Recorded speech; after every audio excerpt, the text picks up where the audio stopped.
Hello guys, कैसे हो? तो कोई मुझे कह रहा था कि मैं डिजिटल इंडिया बनाऊंगा। अरे आज कद्दू डिजिटल इंडिया बनाओगे तुम? मुझे एक बात बताओ, जो तुम सारी क्लासेस ऑनलाइन ले रहे हो, सब कुछ ऑनलाइन चल रहा है, यहाँ तक फार्म भी ऑनलाइन भरे जा रहे हैं, तो भैया हम काम ऑफलाइन क्यों कर रहे हैं? क्यों अपनी हस्ते से करवा रहे हैं? और कर रहे हैं तो ठीक, उसको हम गूगल क्लासरूम पे क्यों अपलोड करें? वाई? क्यों भैया? क्यों? तुम आके घर पे चेक करो ना। जब घर पे हम काम करें तो घर पे चेक करो, हम क्यों वहां पे तुम्हें अपलोड करने जाए? हम पागल बैठे हैं क्या? मतलब पहले तुम्हें कॉपी में लिखे, फिर उसकी फोटो खींचे, फिर उसकी पीडीएफ बना और फिर गूगल क्लासरूम अपलोड करें? भैया क्यों? तुम घर पे आके चेक करो, हम घर पे काम करें, तुम घर पे आके चेक करो। सही बात है ना? अब कुछ लोग बोलेंगे भैया कोरोना चल रहा है। अरे आज कद्दू कोरोना चल रहा है, साले का बर्थडे भी आ गया, अब तो 1 साल का हो गया कोरोना, अब तो माफ कर दो उसको, छोड़ दो, उसकी बहाने मत लो उसके। मुझे एक बात बताओ, जब तुम पुराने स्कूल में कॉपी चेक करवाते थे और तुम्हारा काम पूरा होता था, और जो कॉपी नहीं लाता था, जब उसको डंडे पड़ते थे, तुम्हें सुकून आता था कि नहीं आता था? आता था ना? तो हमें वही सुकून चाहिए भैया, हमें काम करने में भी सुकून चाहिए, लेकिन ऑनलाइन कुछ सुकून नहीं है, कुछ भी नहीं है। कोई डंडे ही नहीं पड़ रहे, किसी को डांट ही नहीं पड़ रही, मजा ही नहीं आ रहा, सुकून ही नहीं है आंखों को। और भैया बस एक बात समझा दो कि जब सारी क्लासेस ऑनलाइन चल रही है तो हम काम ऑफलाइन क्यों कर रहे हैं, बस इतना बता दो मुझे बस।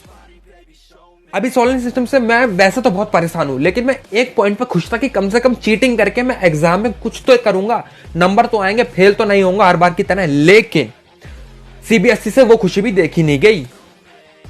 सीबीएसई ने गाइडलाइन निकाल दी, और मैं गाइडलाइन तो बोलूंगा नहीं, इसको मैं पागलपंती बोलूंगा, मैं बोलूंगा सीबीएसई की पागलपंती। अब देखो सीबीएसई ने क्या बोला है, पता नहीं क्या बोला, कंफ्यूजन ही चल रही कि बोला क्या है। देखो सीबीएसई ने बोला है कि तुम्हें हर एग्जाम के बाद अपने पेरेंट्स को भेज के अपनी एग्जाम शीट स्कूल में जमा करानी है, या फिर सीबीएसई ने ऐसा बोला है कि जब सारे एग्जाम हो जाएंगे उसके बाद तुम्हें अपने पेरेंट्स को भेज के स्कूल में आंसर शीट जमा करानी है। इन दोनों में से कोई ना कोई बात बोली है उसने, समझ नहीं आ रही बोली क्या है। अब हमारे पेरेंट्स में इंडिया से है, वो स्कूल में तभी जाएंगे जब स्कूल में पैसे मिलेंगे, ना तो एग्जाम शीट जमा कराने जाएंगे ना पीटीएम में जाएंगे। और अगर गलती से मैंने फोर्स कर दिया तो भैया डंडे इतने पड़ेंगे कि मैं गिनती भूल जाऊंगा, और एग्जाम में डंडे डंडे डंडे डंडे ही लेके आऊंगा, क्योंकि भैया मैं गिनती भूल जाऊंगा, और डंडे का भी स्क्वायर क्यूब पता नहीं क्या क्या मैं करके आ जाऊंगा। ठीक है, मैं तो नहीं बोल रहा भैया अपने पेरेंट्स से स्कूल में आंसर शीट जमा कराने के लिए, क्योंकि भैया वहां जाएंगे तो टीचर बेइज्जती करेंगे, और उनकी बेइज्जती जितनी होगी उतने घर पे मेरे डंडे पड़ेंगे, और मेरे, समझ रहे हो ना, बस लग जाएंगे।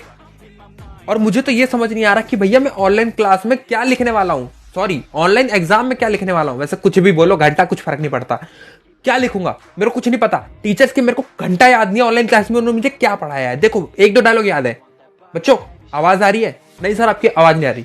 बच्चों समझ आ रहा है?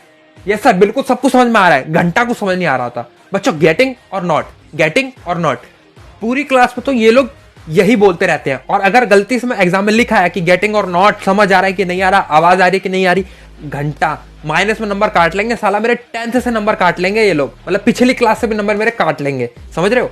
ये भैया इनका लॉजिक ही अलग है, इनको कोई मतलब नहीं है लॉजिक से, इनको बस नंबर काटने हैं। टीचर है मतलब नंबर काटेगा, टीचर नाम का मतलब है नंबर काटना, बस। अब देखो सीबीएसई के पागलपंती में ना एक पॉइंट ऐसा है जिसके अंदर ये बात लिखी हुई है कि भैया 1.5 घंटे तो तुम्हें मिलेंगे पेपर लिखने के लिए, और 15 मिनट मिलेंगे उसको गूगल क्लासरूम पे अपलोड करने के लिए। अब भैया देखो 15 मिनट, घंटा नहीं लगते गूगल क्लासरूम पे कुछ अपलोड करने के लिए। 15 मिनट में बच्चे पेपर लिखेंगे और उसको 30 सेकंड के अंदर अंदर अपलोड भी कर देंगे। समझ रहे हो? और जो 1.5 घंटा तुम लोगों ने दिया है ना, उसमें इनकॉग्निटो मोड और के कुछ ना कुछ गलत ही देखेंगे वो लोग। घंटा तुम्हारे 1.5 घंटे का कोई प्रयोग नहीं है, समझ लो मेरी इस बात को। 15 मिनट में तुम्हारी ऐसी की तैसी, अरे 15 मिनट में पेपर फाड़ के फेंक देंगे यार हम लोग। देखो इसका मतलब ये नहीं कि हम लोग बहुत पढ़ाकू हैं, अरे गूगल बाबा जिंदाबाद। और यूटी तो चलो समझ में आता है कि भैया कर दिया, लेकिन भैया बोर्ड के पेपर कैसे लोगे ऑनलाइन, मुझे ये बताओ।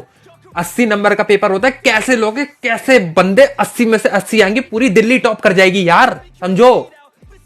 अब मैंने यहाँ पे समझने के लिए कहा है, तो सीबीएसई ये मत समझ लेना कि एक एक टीचर को तुम बच्चे के घर भेजोगे और उससे पेपर वहां लिखवाओगे टीचर के सामने। भैया समझने का मतलब ये नहीं है, समझने का मतलब ये है कि पेपर छोड़ दो, मत लो पेपर, बख्श दो, इस साल को जाने दो, अगले साल देख लेना। खैर सीबीएसई के पास इतना बजट भी नहीं है कि एक एक टीचर को भेजेगी हर बच्चे के घर पे, ठीक है। और अगर गलती से मान लो भेज भी दिया एक एक टीचर को हर बच्चे के घर, तो उस बच्चे का जो सबसे पहले होगा वो सब पूरे स्कूल में पेपर लीक कर देगा। क्यों? क्योंकि भैया टीचर को 10 मिनट तो लगेंगे ही दूसरे बच्चे घर जाने में, उतने भैया व्हाट्सएप चल रहा है बहुत मस्त 4G नेट के साथ, समझ रहे हो? तो हो जाएंगे कांड। अब भैया देखो अगर आप लोग भी फ्रस्ट्रेटेड हो तो like comment share and subscribe ठोक दो, क्योंकि मैं तो परेशान हो चुका हूं इस ऑनलाइन क्लास से।